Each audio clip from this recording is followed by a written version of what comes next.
avant que ça empire. Il y a eu un cours en SVT là-dessus sur comment la grossesse conduit souvent à avoir un enfant. Adaptation, improvisation. Mais ta faiblesse, ce n'est pas la technique. À l'occasion, je vous mettrai un petit coup de polish. T'es sûr de ce que tu fais? J'ai des fiches très détaillées sur l'anatomie humaine. Je m'en doute. Ça fait de vous un tueur plus efficace, n'est-ce pas? Exact. Ah, non mais t'es fou, pourquoi tu hurles comme ça? Toutes les 5 minutes, il y a une bombe ou je ne sais pas quoi.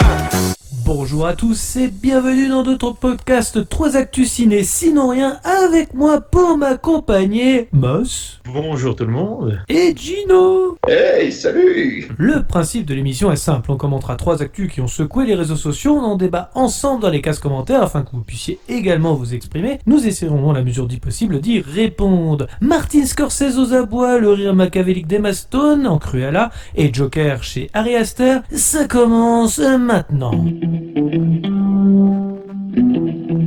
Commissaire. On nous communique que la police a découvert que la victime du second meurtre portait le même nom que la femme tuée ce matin. Monsieur le commissaire, est-il exact que ces 2 meurtres ont été commis dans le même ordre que l'annuaire?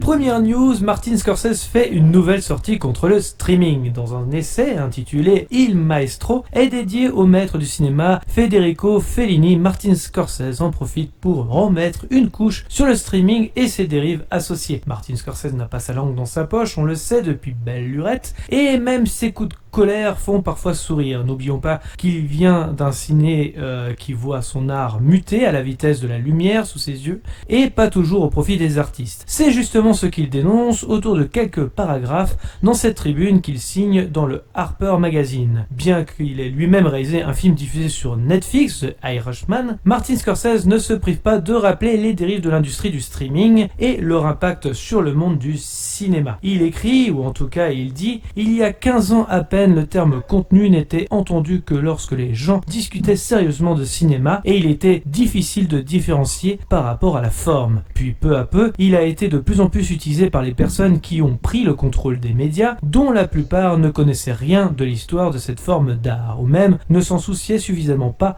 pour penser qu'elle devrait le faire. Contenu est devenu un terme commercial pour toutes les images, un mouvement. Un film de David Lean, une vidéo de chat, une publicité du Super Bowl, une suite de super-héros, un épisode de série, il est lié bien sûr non pas à l'expérience en salle mais au visionnage à un domicile. Sur les plateformes de streaming qui sont venues dépasser l'expérience cinématographique, tout comme Amazon a remplacé les magasins physiques. D'une part, cela a été bon pour les cinéastes, moi y compris, et d'autre part, cela a créé une situation dans laquelle tout est présenté aux spectateurs sur un pied d'égalité, ce qui semble démocratique, mais ne l'est pas. Si un visionnage plus approfondi est suggéré par les algorithmes basés sur ce que vous avez déjà vu, que les suggestions sont basées uniquement sur le sujet ou le genre, qu'est-ce qui fait cela de l'art du cinéma? Alors question messieurs, est-ce que Martin Scorsese a raison ou tort sur le sujet? On commence par...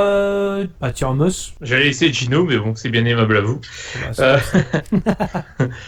T'en prie.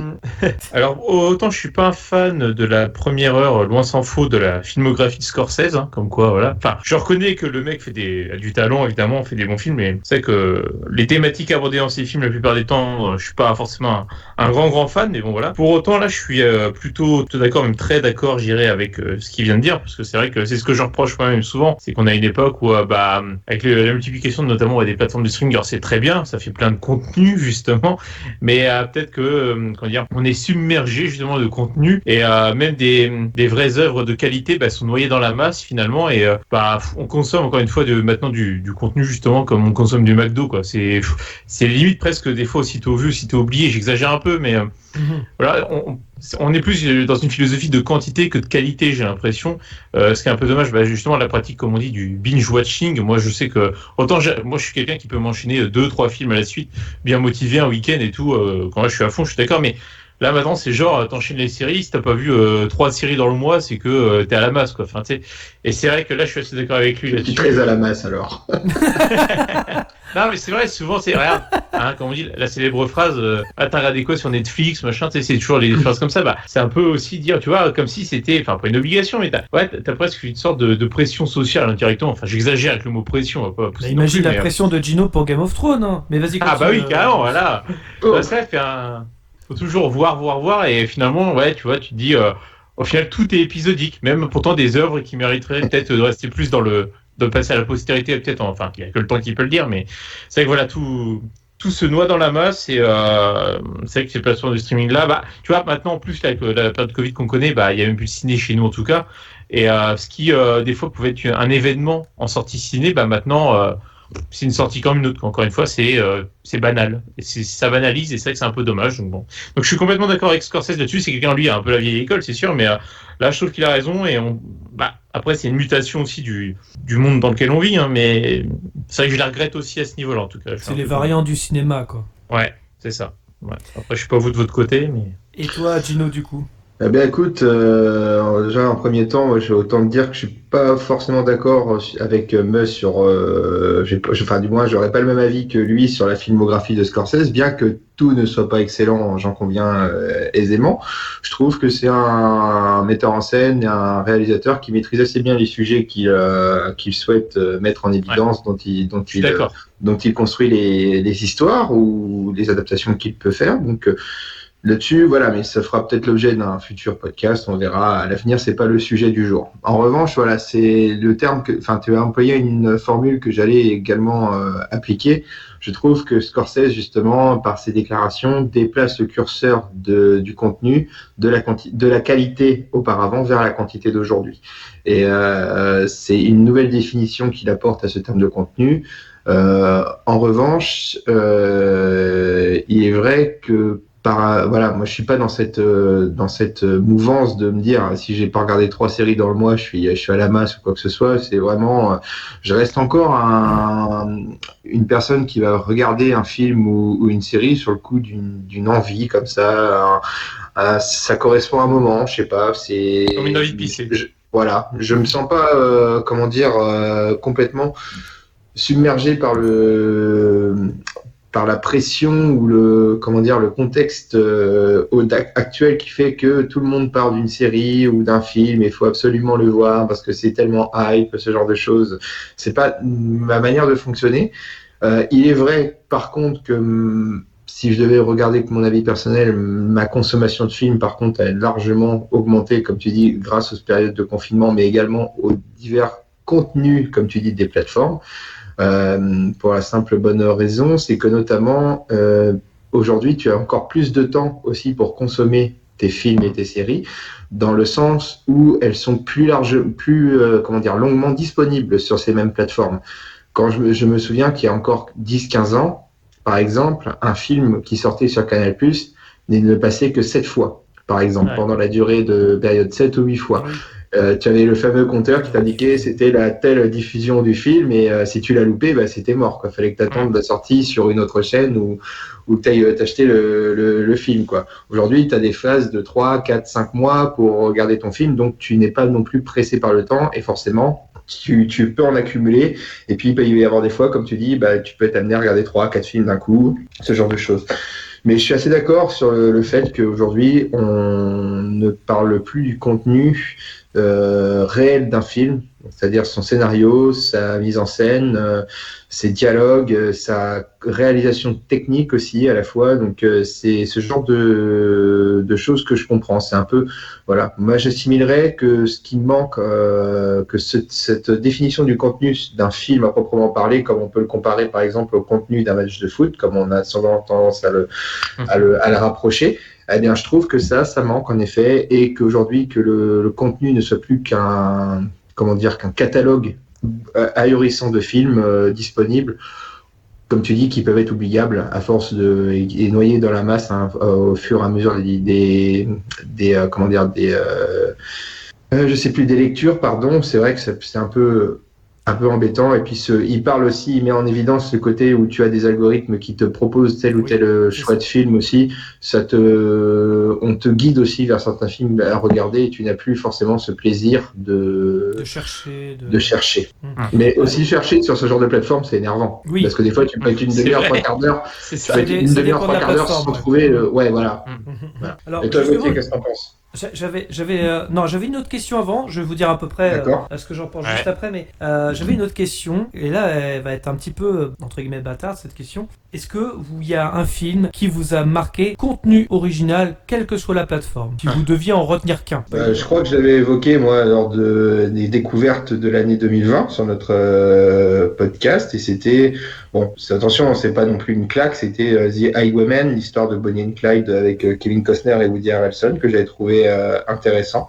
Voilà, en termes de film, sinon en termes de série, ce serait Peaky Blinders par exemple de mon côté, où j'ai été emballé par la série tout simplement. Mais sinon, non, c'est vrai que ça se compte. C'était pas vraiment Netflix au passage. Mais oui, pardon, ok, très bien. Autant pour moi.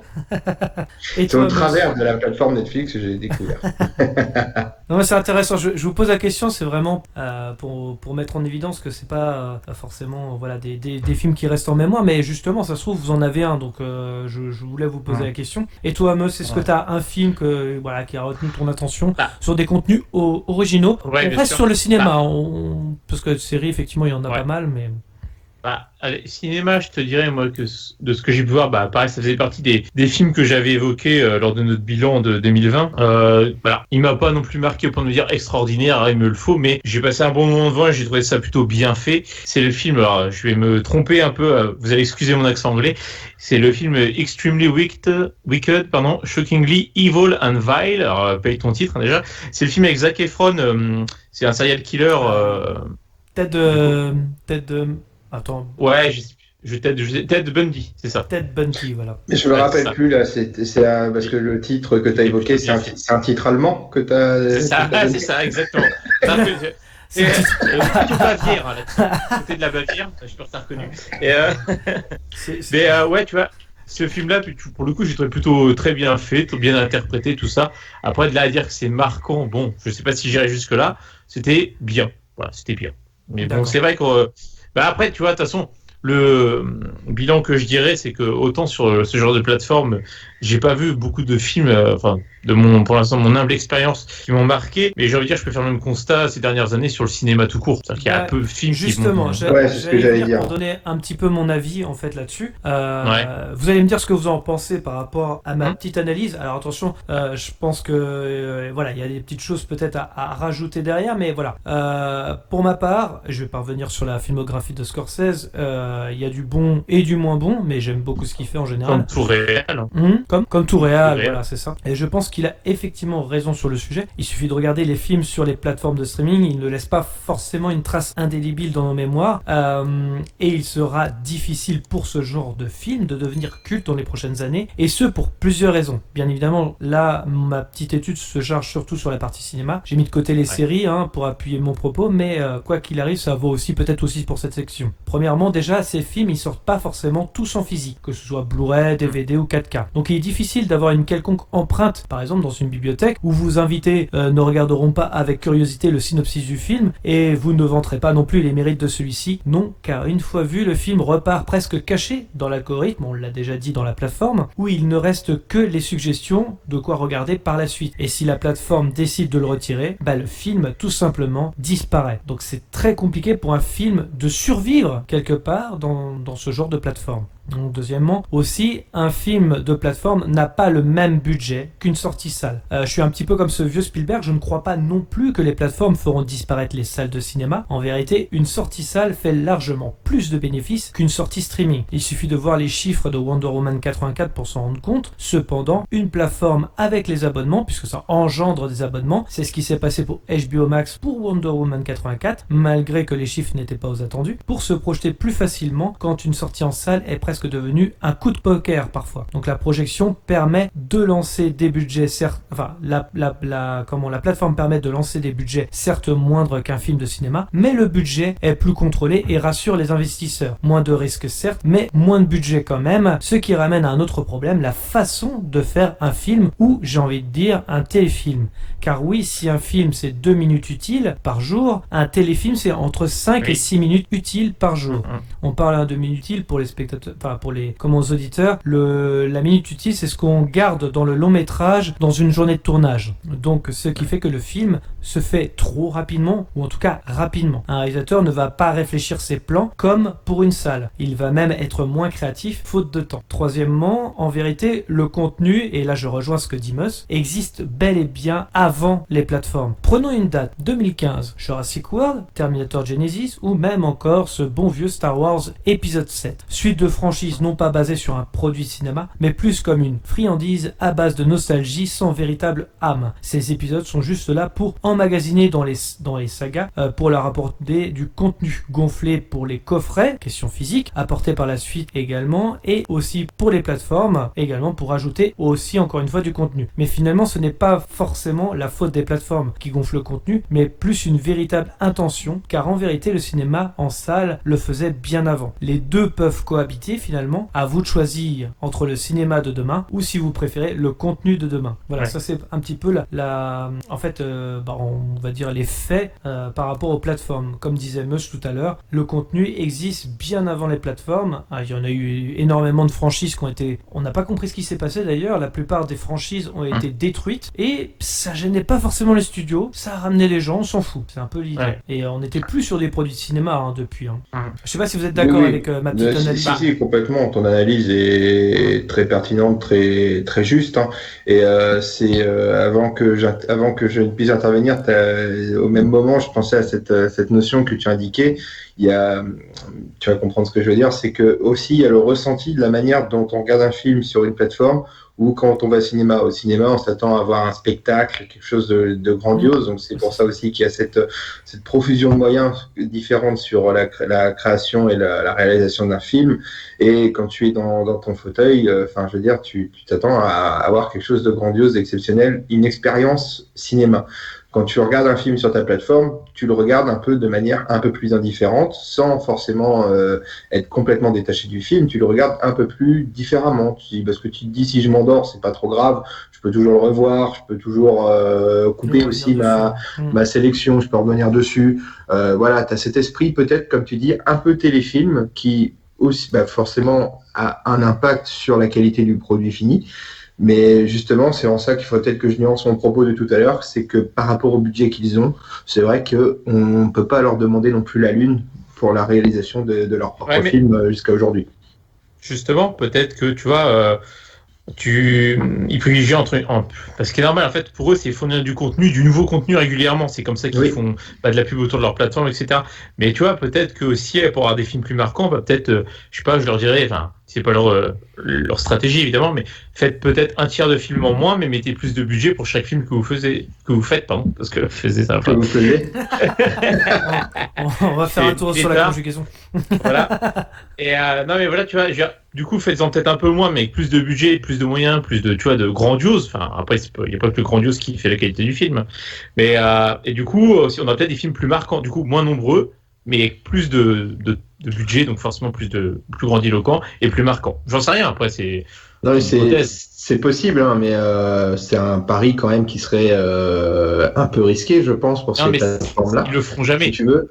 Oui, bien sûr. Non, mais admettons qu'on était dans un monde comme celui-ci où on penserait, comme toi, à effectuer ce genre de plan, on va dire marketing, on va faire un grand film, on va mettre des moyens conséquents, et puis l'accueil critique et spectateur est mauvais. Forcément, derrière, ce serait peut-être encore davantage rogné sur les futures productions qu'elles ne le sont aujourd'hui, si tu veux. C'est peut-être un pari, un risque.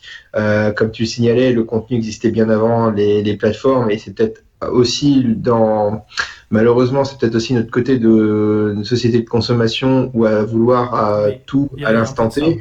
Il y a Ouais. cette chose-là, comme Cotier l'évoquait aussi, il y a ce côté où par exemple l'année 2015, tu évoquais qu'il y a eu un vrai retour une vraie volonté de retour à la nostalgie. La nostalgie fait partie de nous, de l'être humain, et forcément, quand une plateforme te propose de pouvoir revoir, je sais pas combien de sagas de films ou des films que tu n'as pas vus depuis très longtemps avec un simple clic, ben écoute, c'est vrai que c'est peut-être aussi c'est une stratégie marketing beaucoup plus sécuritaire, on va dire. Ah bah Et bien sûr. voilà, mais en effet, par contre, oui, c'est vrai que ce serait audacieux et un peu culotté pour une plateforme comme ça de faire un film avec un budget qui pourrait rivaliser avec ceux des studios hollywoodiens, Ah. par exemple. Mais ce serait très risqué. Ouais. Et c'est vrai qu'on ne mesure plus, je te coupe un peu, Mus, je te Vas-y, redonne vas-y. la parole après, mais c'est vrai qu'on parle un peu plus aujourd'hui, on mesure plus la qualité d'un film comme avant aussi. Maintenant, avec les plateformes, on est plus sur la satisfaction, alors que dans Oui. une salle de cinéma, on va être plus regardant sur le box-office. C'est plus comme ça qu'on mesure on va dire, le succès d'un film, alors que effectivement, la plupart des plateformes cachent un petit peu leur audience. Ils vont être un petit peu plus sur la satisfaction client. Je vais reprendre l'exemple de C'est Wonder vrai. Woman 84, qui, lors de sa sortie, étonnamment, a lancé la production d'un 3e film, alors que pourtant, le film n'a absolument pas gagné d'argent, ou en tout cas très peu, à cause de son streaming sur HBO Max. Du coup, qu'est-ce qui s'est passé? Pourquoi HBO a lancé la troisième production d'un film Wonder Woman? C'est tout simplement parce que Wonder Woman 84 a ramené énormément d'abonnements pour HBO Max. Ah ouais. Donc, c'est pas, en fait, ils ne cherchaient pas à rentabiliser le film, ou en tout cas pas tant que ça. C'est surtout pour ramener l'abonnement, parce que l'abonnement, en fait, on s'en défait moins. Quelque part, on va pas résilier l'abonnement directement une fois qu'on s'est abonné. En général, ça continue. On a très peu de pertes. Donc du coup, ça ramène de l'abonnement. Par contre, vous l'avez entendu ici, je vous assure que ce sera le cas. Wonder Woman 3 aura un budget beaucoup, beaucoup moindre que le premier et le deuxième film. Parce que c'est censé justement ramener plus d'abonnements plutôt que d'un produit cinéma. Je pense que là, ils vont aller plus dans cette optique-là parce qu'ils savent que ça a ramené de l'abonnement. Juste avant que Mus développe ce qu'il voulait dire, je rebondis là-dessus. Il y a une question qui pourrait être intéressante et j'aimerais bien avoir votre ressenti à vous. Est-ce que le fait de lancer des productions comme ça aussi rapidement d'un 3e Wonder Woman par exemple, est-ce que les réalisateurs, à force que ce modèle commence à exister, est-ce que les réalisateurs malgré eux deviendraient des yes man? Oui, là on peut s'interroger là-dessus effectivement. On peut avoir ce genre de choses effectivement. Patty Jenkins, je pense que, si elle réalise le 3e film, quoique le Wonder Woman 84, est-ce qu'elle a eu des intentions de réalisation? Je pense, clairement. Là, pour le 3e film, je ne sais pas comment ça va se passer. Quand c'est sur une plateforme, est-ce que justement on dicte pas un peu plus je pense que c'est plus un problème de temps quand c'est sur une plateforme. C'est-à-dire que, comme je parlais de la minute utile, Patty Jenkins devra aller plus vite. Moi, ce que je regrette déjà avec le cinéma tout court de base, mais avec les plateformes, forcément, ça amplifie tout, c'est le côté industrie du cinéma qui prend le pas sur le côté artistique. Oui. Tu vois, c'est ça, quoi. Tu vois, c'est un peu dommage. Après, par contre, pour revenir au sujet de base, comme dit, c'est Spielberg et Scorsese, Spielberg, qui pense que ça va pas tuer le cinéma en salle, que ça peut être complémentaire. En fait, j'ai tendance à le penser aussi, dans le sens, en fait, pour finalement les boîtes de prod, les plateformes de streaming, c'est un peu comme le même principe que l'abonnement téléphonique pour un opérateur téléphonique. Alors, il peut très bien te vendre un téléphone, c'est un one shot. Par contre, l'abonnement, c'est une rentrée d'argent sûre et régulière, quoi. C'est le côté, ça période complète. Tu vois, donc ça peut parfaitement éventuellement se compléter. J'espère juste que du coup, la qualité justement en voyant que les films directement sortis sur les plateformes marchent, que les studios vont pas tirer à la baisse les budgets de certains films pour voir des films un peu low cost en salle, quoi. J'espère juste que ça tirera pas toute l'industrie vers le bas. Du coup, si je puis dire à ce niveau-là. Donc, on verra bien. Mais c'est vrai qu'après, là aussi, on peut noter, tu vois, c'est ce que tu as dit tout à l'heure, Gauthier, le catalogue Netflix, par exemple, des fois, il retire des films, il en rajoute, machin, etc. Moi, si je peux faire une analogie, c'est un peu comme le menu d'un restaurant, tu vois, c'est pareil, on va te proposer une carte, des fois, qui est assez pléthorique, et puis, de temps en temps, on t'enlève un plat, etc. Mais du coup, tu t'y perds, quand t'as pléthore de plats, tu vois, t'en as forcément qui sort du lot, etc. C'est un peu, voilà, le défaut qu'on peut avoir sur ces plateformes, c'est que, voilà, ça se noie dans la masse, et effectivement, des fois, on va avoir des plats, en l'occurrence des films qui vont être retirés, alors que, nous, il nous plaisait, mais bon, après, c'est comme ça, voilà. C'est un autre fonctionnement. Mais en tout cas, je pense que ça pourra rester complémentaire d'une sortie en salle classique. En tout cas, j'espère, hein, parce que bon, moi, je tiens à la salle de ciné quand même. Oui, bien sûr, je pense comme nous tous, visiblement. Ouais, on est d'accord. Je crois qu'on est tous d'accord là-dessus, à chaque fois on en parle, mais c'est vrai que, putain, mais Roselyne Bachelot, ouvrez les salles de cinéma. Un siège sur 3, on y va. Ah là, c'est bon. Mais après le 20 mars, après la sortie de Justice League, s'il vous plaît. Ah merde. Il est traumatisé, Gino. Ouais. Il veut pas regarder les 4 heures. Ah là là, mon Dieu, ça va être long. Oui, on en fera un spécial. On fera un spécial, Gino, t'inquiète. Oui. Je voulais juste dire oui. Puis après, par contre, là où on a la chance aujourd'hui, c'est qu'on a quand même pléthore. Par contre, nous en France, on n'a pas encore tout, mais pléthore de plateformes de streaming. Maintenant, c'est vrai que pour le coup, au moins, il y a le choix. Bon, après, ça dilue un peu si on veut tout voir, faudrait payer plusieurs abonnements, ça devient onéreux. Mais c'est vrai qu'entre Netflix, Amazon, on va peut-être avoir HBO bientôt, Pornhub, tout ça, on a quand même des choix. C'est pas faux. Voilà, elle est placée. La subtilité de la semaine. Placé Pornhub. Je sens que c'était, voilà, il fallait qu'il y ait un placement de produit à un moment ou à un autre, voilà. Je voulais l'amener plus subtilement, mais j'ai pas pu. Désolé. C'est bien. Google, ils vont pas nous emmerder. De toute façon, tu peux le prendre ton abonnement Pornhub, vu que Téléfoot ça s'est arrêté. Tu peux le prendre. C'est vrai. Oui, voilà. Je viens de dégager 25 € par mois, donc c'est bon, nickel.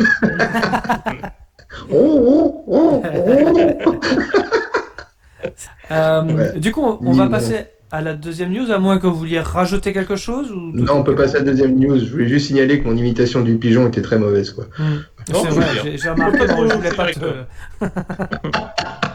En tous les cas, passons à la deuxième news. Cruella s'offre une bande-annonce. Cruella d'enfer à la sauce live-action Disney. Oui, mais avec le réalisateur de Moi, Tonya et le charisme d'Emma Stone. On se dit, pourquoi pas. Une nouvelle entrée dans les live-action de Disney. Cruella a eu la bonne idée de ne pas être un simple remake des 101 Dalmatiens, qui a d'ailleurs déjà été faite avec Jeff Daniels et Glenn Close. Mais surtout, la firme aux grandes oreilles a eu le nez fin en confiant le projet étonnant à Craig Gillespie, le réalisateur de Moi, Tonya. Est-ce que vous avez...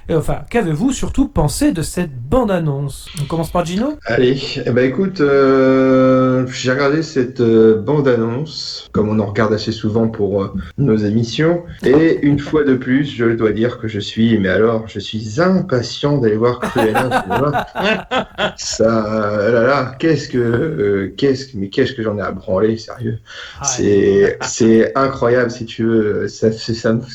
Bon, autant te dire que je trouve que le grimage d'Emma Stone en un clone un peu mal fait d'Helena Bonham Carter, je trouve ça plutôt intéressant.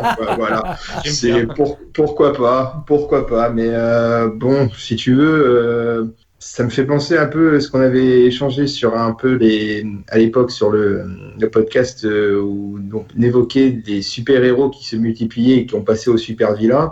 On a quand même fait Maléfique, on a quand même eu Maléfique par le passé. Oui, on a eu aussi, Blanche-Neige et le Chasseur, mais avec des rôles quand même de la Reine-Mère un peu prenants quand même dans l'histoire, avec Charlize Theron.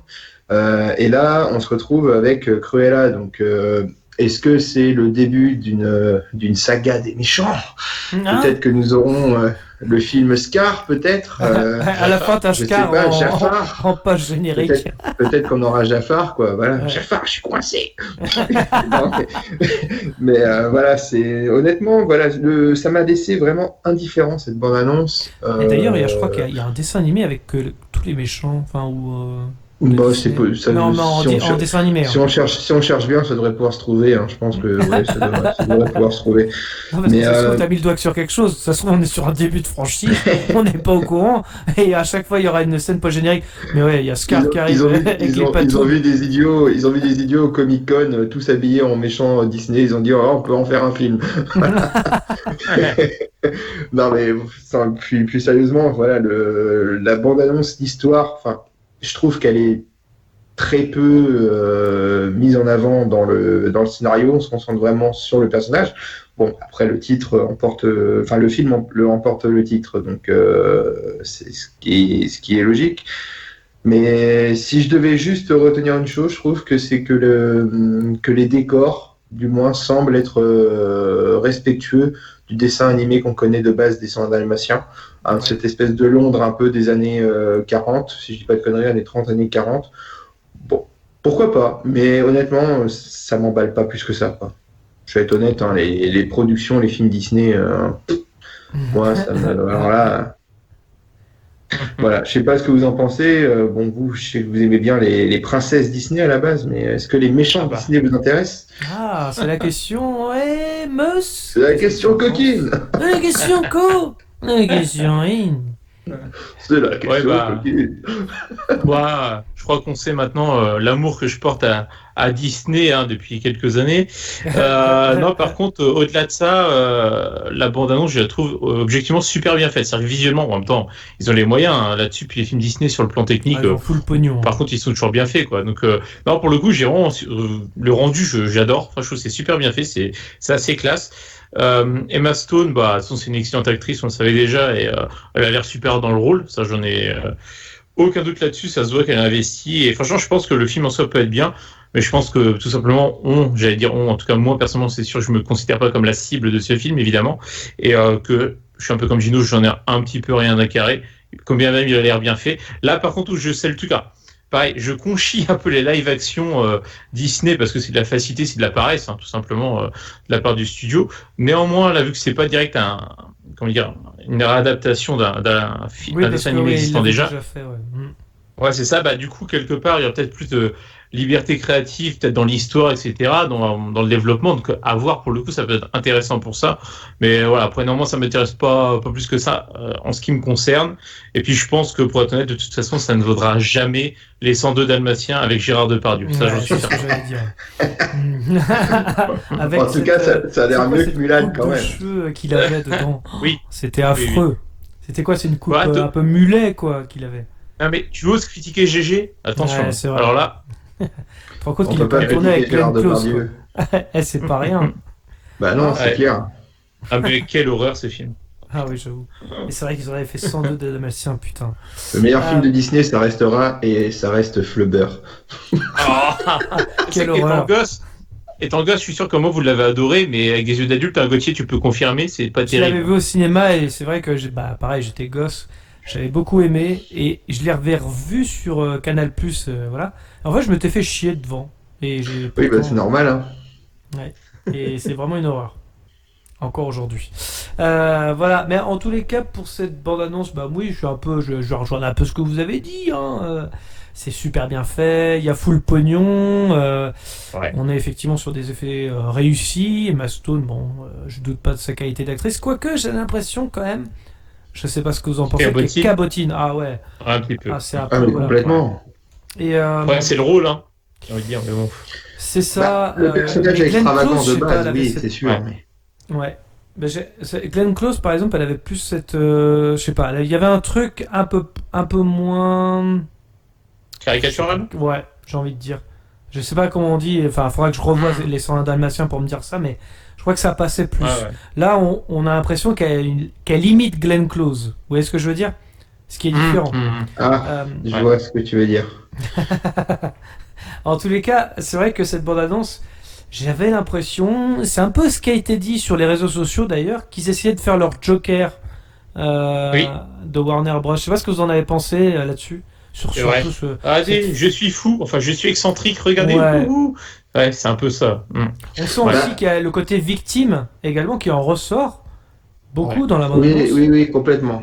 Et Mais, c'est ça que enfin, moi, ce que je disais, enfin, je sais pas si vous avez bien compris ce que je voulais dire tout à l'heure, c'est plus que la forme qui est le réalisme, qui est très bien faite pour cette bande-annonce. Hein. On a dit les moyens, tout ça, c'est nickel. Là-dessus, il y a rien à dire.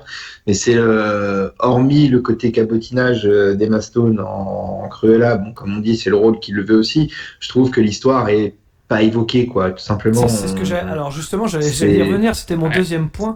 Je ne sais pas c'est quoi l'histoire. Enfin, quand tu regardes la bande-annonce, au moins on aurait un semblant de synopsis.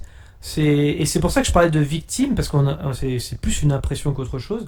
En gros, on a une personne voilà, qui est victime de tout, qui a l'air d'avoir pris plein la gueule par rapport à je ne sais quoi d'ailleurs. Et c'est pour ça qu'on n'y croit pas et que ça donne pas forcément envie en fait. Quelle est l'histoire? Ouais, ça fait un peu Oswald Cobblepot, quoi, un peu, tu vois, c'est qui revient, voilà, ça fait un peu ça. Mais non, mais c'est le genre de scénar qu'on a vu et revu, si c'est ça, quoi, une personne qui est complètement dans l'anonymat le plus complet et qui se révèle au grand jour par comment dire, de la malveillance, par de la méchanceté, ce que tu veux.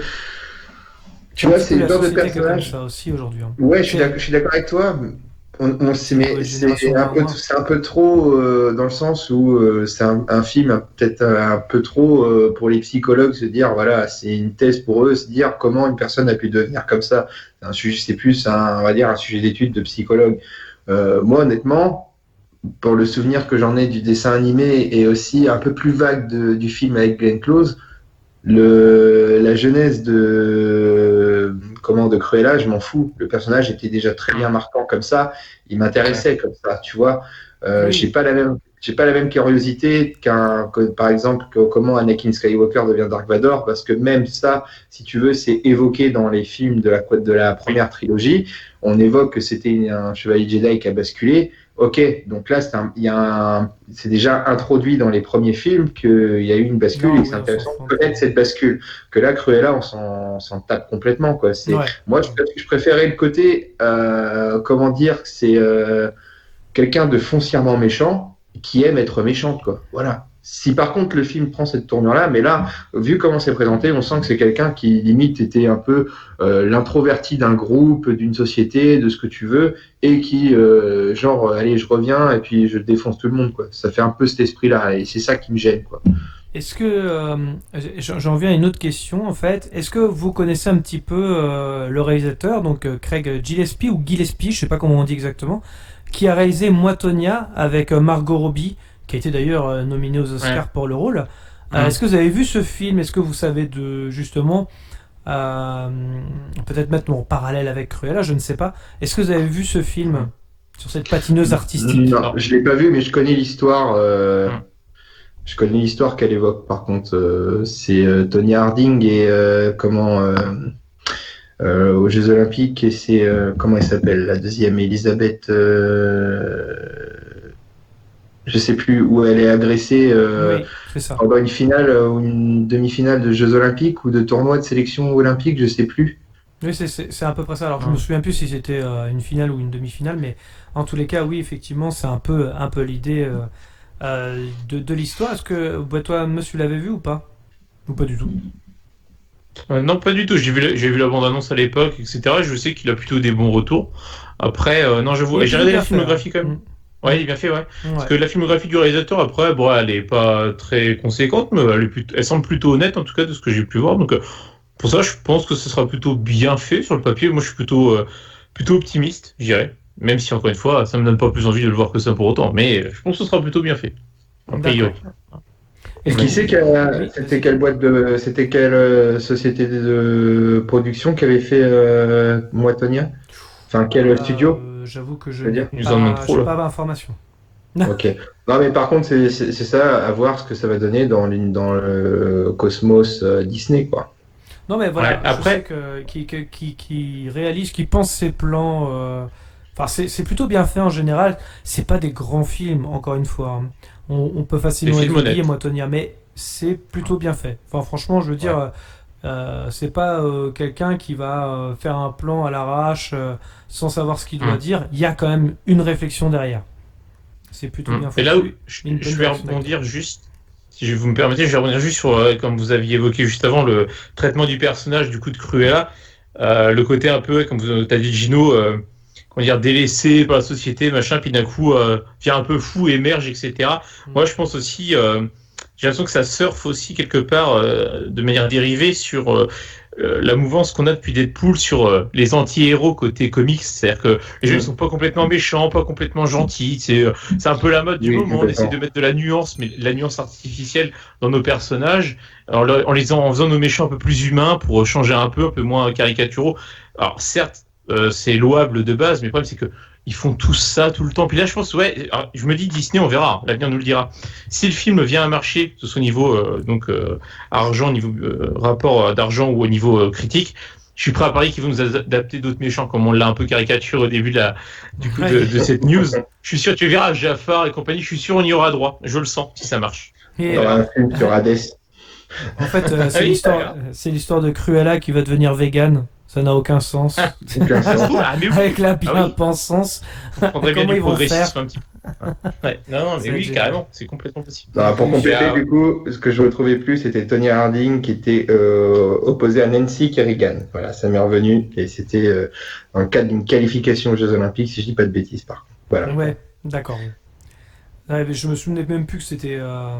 Je savais qu'elle avait agressé justement sa concurrente. Enfin, c'était une histoire comme ça où Nancy Kerrigan avait accusé l'entourage de Tony Harding de l'avoir agressé. En effet, je crois que c'était quasiment, elle s'était fait casser la jambe. Je crois, oui, elle s'est pété la jambe, ouais. C'est ça. Si vous voyez le film, c'est plutôt pas mal. Chance, il en reste une. C'est ça. Je crois qu'on peut passer à la troisième news, si vous êtes OK. Ouais, on peut. Troisième news, Joaquin Phoenix jouera dans le prochain film d'Ari Aster qui devrait nous étonner. Voilà le genre de nouvelle qui met du baume au cœur. Joaquin Phoenix tiendra officiellement le premier rôle. Alors, le titre un peu difficile à dire. Disappointment BLVD. J'imagine que c'est Boulevard qui veut le dire. Le prochain film du réalisateur de Ari Aster. Après les traumatiques et cauchemardesques Hérédité et Midsommar, les cinéphiles attendent avec impatience de découvrir le troisième film d'Ari Aster, un jeune réalisateur et scénariste qui tend à redynamiser le cinéma d'horreur et d'épouvante en amenant le genre vers quelque chose de plus sophistiqué, désormais qualifié de alors je sais pas si je le dis bien en anglais, mais Elef Horror, et qu'il n'était pas certain que le cinéaste verse une fois de plus dans la stricte exacerbation, je vais y arriver, d'angoisse pathologie. S'il y a un temps évoqué l'idée d'une comédie cauchemardesque de 4 heures, ça va te plaire Gino, Discussion Film avait annoncé en novembre dernier qu'il préparait un film d'horreur surnaturel intitulé Beau is Afraid avec Joaquin Phoenix en tête d'affiche. Qu'est-ce que vous pensez de cette news? Et aussi, j'ai envie de vous poser une double question, connaissez-vous aussi le cinéma d'Ari Aster? Bah, t'as quand même fait une vidéo dessus, hein, donc. Ça c'est vrai. Alors, on fera jamais assez d'autoprono. Non, mais c'est vrai, il doit pas y en avoir des masses sur Internet, je pense, en plus sur Surreal. Enfin, je dis ça, je sais rien, j'ai pas regardé, mais pour le coup, voilà, t'as fait une super vidéo dessus, donc autant l'inventer un petit peu. Bah, moi personnellement, j'avoue que ces films que j'ai vus concrètement, tu les as cités. Hein, je prends la parole, hein, Gino, je me permets. Hein. Oui, vas-y, je t'en prie. Moi, j'ai vu effectivement Hérédité et Midsommar. Bah, en un mot, pour résumer ces deux films, si je devais résumer en un mot, ce serait bizarre. C'est vraiment en sortant du film, tu te dis waouh, c'est chelou, mais pour le coup, c'est original. Tu ressors pas indemne pour le coup parce que tu dis t'es chamboulé quand même un peu. Tu sais, c'est vraiment, tu te dis qu'est-ce que j'ai vu, c'est un peu un ovni à chaque fois le film. Mais pour autant, j'ai bien aimé. Enfin, surtout Hérédité. Midsommar est encore plus spé parce qu'autant Hérédité, c'est vraiment la fin qui est un peu spé. Mais Midsommar, c'est un peu tout le film et la fin encore plus. Mais en tout cas, je dirais d'ailleurs que la fin d'Hérédité est presque la même que Midsommar, presque, quelque part. Carrément, ouais, c'est vrai. Et pour autant, moi, j'ai quand même bien aimé ces films parce que déjà, en plus, ils ont le mérite d'être originaux. Ça se perd, hein, de nos jours, c'est quand même compliqué. Donc là, c'est pas un remake, reboot, etc. C'est vrai. C'est pour le coup, donc c'est super bien. Moi, j'aime beaucoup. Moi, j'aime bien quand on me propose des choses qui sortent un peu de l'ordinaire. Après, on aime, on n'aime pas. Qu'on n'aime pas, je peux le comprendre pour le coup, mais moi j'aime bien ce genre de proposition. Donc je suis très curieux de voir ce que ça va donner, ce nouveau projet avec Joaquin Phoenix, qui est quand même aussi un excellent acteur. Très très curieux de voir ce que ça va donner. J'irai le voir personnellement, parce que encore une fois, pour me faire mon propre avis. Et j'encourage ceux qui n'ont pas vu, en tout cas Hérédité et Midsommar, pour ceux que j'ai vus en ce qui me concerne, j'encourage il a fait les gens à les regarder. Ouais. Il a fait parce que oui, c'est des vrai. courts-métrages, sinon Oui, sur, c'est ça. Ouais, c'est ça. qui sont disponibles, je crois, sur YouTube, mais Ouais, ça se peut. voilà, c'est encore plus glauque d'ailleurs Long métrage, qu'Hérédité, voilà. Midsommar. Mais ouais, en tout cas, je crois quand même les gens à regarder s'ils l'ont. Ils ont pas vu. Et toi, Gino, est-ce que tu connais un petit peu, voilà, l'ambiance du bonhomme est-ce que tu as vu un de ses films? Non, pas du tout, parce que moi, vous n'êtes pas sans savoir que moi, les films d'horreur, c'est pas du tout mon truc, mon délire. Les films d'épouvante, ce que tu veux, c'est pas ma tasse de thé. Donc, je n'ai vu ni Midsommar, ni Hérédité, et je ne verrai pas non plus Disappointment Boulevard. Voilà, tout simplement. Mais après, si tu veux, je suis pas sans ignorer le fait que Ari Aster semble être quand même un réalisateur qui a le vent en poupe en ce moment, et comme tu dis, Mus, qui propose une alternative assez nouvelle dans ce genre de cinéma. Donc moi, voilà, n'aimant pas les films d'horreur, ce genre de choses, je suis pas un expert de ce domaine, mais quand j'entends lire qu'il pourrait être un peu le successeur, un peu genre des comment dire, pas dans le type de film, mais de ceux qui avaient le vent en poupe, un peu comme Wes Craven à l'époque, ce genre de choses, qui s'inscriraient dans une grande lignée de réalisateurs d'horreur, bah écoute, pourquoi pas. Et puis avec un film avec Joaquin Phoenix, qui, voilà, donc un bon réalisateur qui propose des nouvelles choses, et un acteur qui est bankable, et en plus d'être bankable, qui est très bon, bah écoute, ça peut être une bonne surprise. Après, son univers, je ne connais pas du tout. Mais au départ, parce que moi j'avais mal lu, moi je crois que c'était Alexandre Astier et pas rien. Et puis non, je connais pas beaucoup sa filmographie, je connais plus celle de Gérard Rory ou de Claude Zidi que voilà. Et il n'est pas, on le précise, il n'est pas de la famille de Fred. De Fred Astaire, d'accord. Important. Ça marche. Non, mais juste pour te donner une idée un petit peu, Gino, c'est vrai que Ari Aster, alors effectivement c'est des films d'horreur, mais en fait lui il s'en fout un petit peu de faire de l'horreur quelque part. Le but, c'est de te mettre le plus mal à l'aise possible. Ouais, bah, qui va t'emmener dans des situations où tu vas être, mais vraiment, même peut-être que tu vas regarder ton voisin en disant what the fuck, ou alors un peu le côté mais qu'est-ce qui se passe, c'est super malaisant quoi. En gros, c'est l'idée des films de Ari Aster, c'est vraiment de te sortir de ta zone de confort. Et c'est ce qui était c'était fait avec Hérédité. Je crois que j'ai jamais vu d'ailleurs une réaction en salle assez évidente. Alors on ne dira pas. Ouais. Je spoil pas, mais c'est vrai que je me rappelle de la réaction de la salle dans Hérédité. C'était assez fou quand un même. silence de cathédrale. Je crois que là c'était surtout what. Ouais, t'as une scène très surprenante. Non, c'est pas possible. Enfin, c'était un truc comme ça. C'est vrai que c'est des films où on s'y attend pas. Hein, c'est vraiment. Mais pour le coup, tu vois. Tu parlais de Wes Craven pour essayer de faire une comparaison, mais en termes de ton, comme dit Gauthier, il essaie de rendre mal à l'aise. Et autant des films d'horreur qui rendent mal à l'aise, t'en as, tu vois. Mais dans ce style-là, j'avoue, je vois pas d'équivalent, tu vois. Non, attention, c'est pas dire que la comparaison que j'avais lue, je sais même plus si c'est Wes Craven, mais je crois que c'est lui. C'est pas dire qu'il fait comme du Wes Craven, mais que par contre, en termes d'impact qu'il pourrait avoir sur ce genre de cinéma, il pourrait s'aligner. Ça pourrait être, vrai. Voilà, t'as eu Wes Craven, t'as eu Alexandre Aja, t'as eu Carpenter, voilà. En gros, ça pourrait être un réalisateur qui domine un certain type de film, si tu veux. Ça se rapproche peut-être plus de La colline des yeux si on. Exactement. Alexandre Aja. Tu vois La colline des yeux, même tu vois pour les films d'Aja, c'était haute tension. Tu vois, pareil, c'était un peu malaisant. Pareil, à la rigueur, plus proche d'un Aja que dans le ton, hein, bien sûr.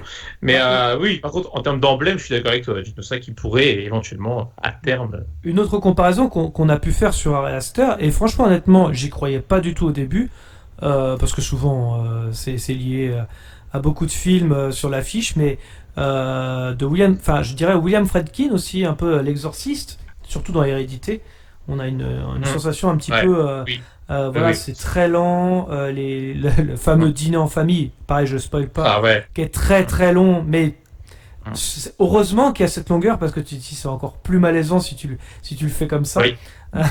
D'ailleurs, il fait à peu près pareil dans Midsommar. Hein. C'est vrai que les fameuses longues tables où ils mettent une plombe à s'asseoir, c'est très très malaisant. Il y a des longs silences. C'est plutôt bien fait. Ça fait plaisir de voir ce genre de film avec une telle liberté d'expression quelque part. C'est vrai. En tout cas, vous en parlez très bien tous les deux. Vous êtes des très bons défenseurs. Et c'est très bien. Moi, je suis très content, notamment pour vous qui êtes amateurs et friands de ce genre de film, de pouvoir renouveler, on va dire, comment dire, une approche de ce genre de cinéma et d'être encore surpris par certaines choses. C'est ça qui est intéressant pour vous. Moi, j'en attends la même chose pour des réalisateurs sur des films d'action, sur des films historiques, des films de guerre. Moi, j'attends que ça, des propositions nouvelles. Et si c'est possible dans le cinéma d'horreur, qui est quand même un cinéma, bon, malgré que je regarde pas, mais qui est assez codifié quand même, tu vois, mine de rien, qui a certains codes.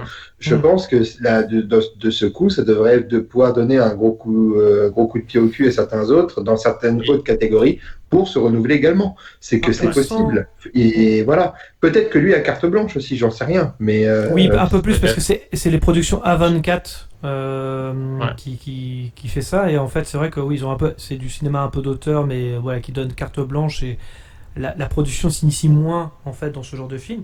Et moi, je le rapproche un petit peu aussi de ces jeunes réalisateurs aujourd'hui qui, effectivement, s'éloignent des codes un peu des films d'horreur. Je pense à Jordan Peele, qui a réalisé Get Out, ou encore Us. Exact. Hein, c'est vrai. Et c'est vrai que ça fait partie de ces réalisateurs, je pense, à suivre, clairement. Enfin, je sais pas ce que tu en penses. Ouais, c'est vrai, tu as raison. Ouais, je suis d'accord dans l'horreur aussi. Pareil, Jordan Peele, il a su renouveler aussi un petit peu. Pareil, il a son univers à lui, tu vois, c'est original également.